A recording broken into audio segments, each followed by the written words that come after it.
Les théories d'apprentissage vues par les psychologues. Dans une série de vidéos, on va parler des grands courants des théories d'apprentissage, notamment le courant behavioriste, le courant gestalt et le courant cognitiviste, avec le constructivisme et le socio-constructivisme. Cette première vidéo, elle est consacrée à la théorie behavioriste. On va voir le conditionnement classique avec Pavlov et Watson, le conditionnement opérant avec Skinner, puis la différence entre le conditionnement classique et le conditionnement opérant, et on va clôturer avec les limites de la théorie behavioriste. Lorsqu'on parle des théories d'apprentissage, on fait toujours référence à des recherches psychologiques, mais les psychologues qui ont travaillé et qui ont fait leurs recherches sur les apprentissages ne peuvent dire grand-chose sur l'enseignement. Tout d'abord, deux concepts à éclaircir, théorie et apprentissage. Selon Lamour en 1991, une théorie, c'est un discours explicatif d'un fait dans un but de généralisation. Un apprentissage, c'est un processus par lequel un sujet transforme ses savoirs en connaissances. Il n'y a apprentissage que lorsqu'il y a un problème à résoudre. Philippe Mérieux, dans son ouvrage Apprendre oui, mais comment? Le courant behavioriste ou comportementaliste est apparu à la fin du XIXe siècle et au début du XXe siècle. Il considère que le comportement observable d'un individu est conditionné principalement soit par des mécanismes de réponse réflexe à un stimulus donné, soit par des interactions avec son environnement. Trois grands chercheurs et psychologues ont fondé et marqué le behaviorisme parmi d'autres. Ivan Petrovitch Pavlov, un médecin et physiologiste russe, lauréat du prix Nobel de physiologie ou médecine en 1904. John Produce Watson est un psychologue américain voulant faire de la psychologie une science objective. Il a été très influencé par les travaux de Pavlov. Il occupait la fonction du président de l'Association des psychologues américains. Boris Frédéric Skinner, un psychologue et penseur américain. Lui aussi, il a été fortement influencé par les travaux d'Ivan Pavlov et ceux du premier comportementaliste John Watson. Il occupe la première place sur la liste des psychologues les plus importants du XXe siècle. Commençons par les travaux d'Ivan Pavlov. Dans les années 1890, Pavlov a mené des expériences célèbres sur les chiens. Il a montré des nourritures à des chiens en faisant sonner une cloche en même temps. Après quelque temps, les chiens associent la cloche à la nourriture. Ils ont appris que lorsqu'ils entendaient la cloche, ils allaient être nourris. À terme, le son de la cloche a suffi de faire saliver les chiens. Ils ont appris à s'attendre à être nourris au son d'une cloche.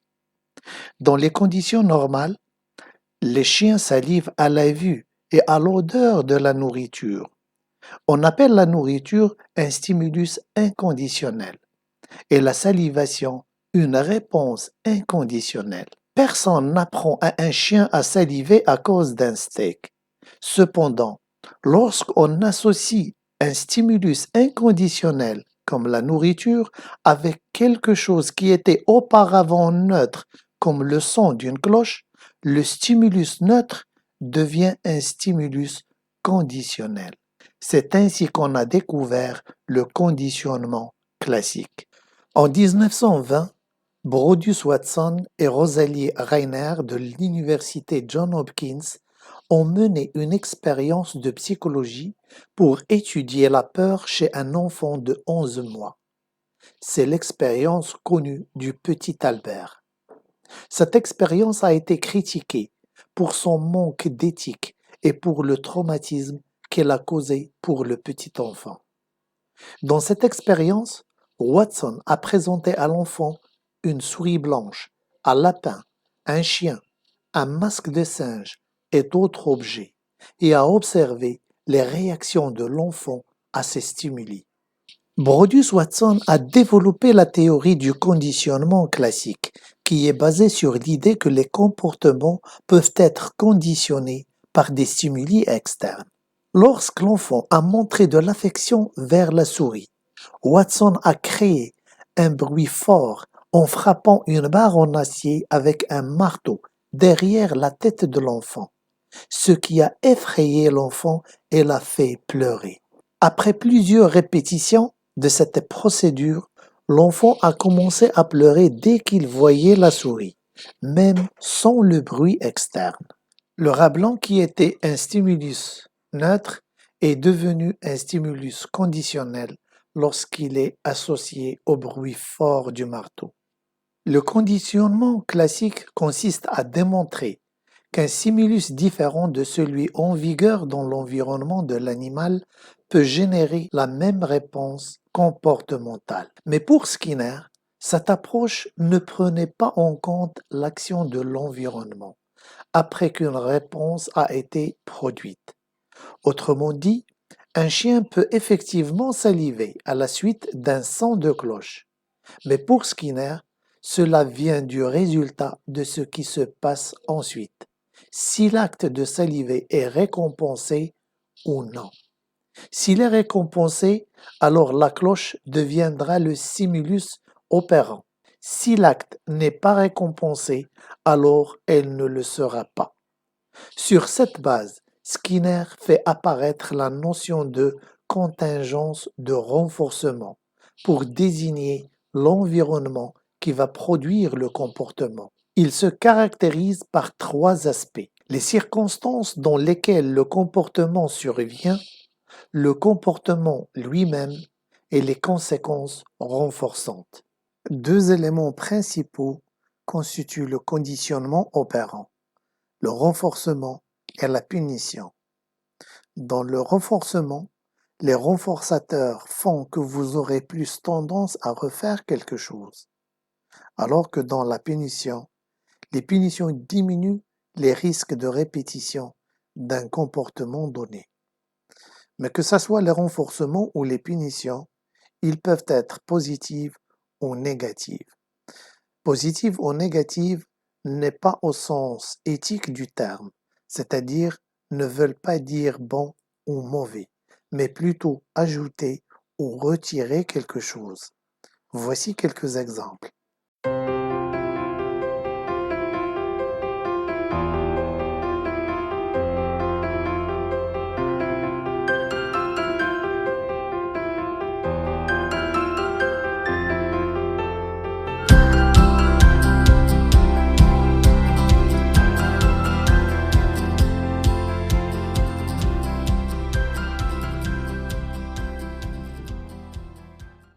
Voici quelques limites de la théorie behavioriste.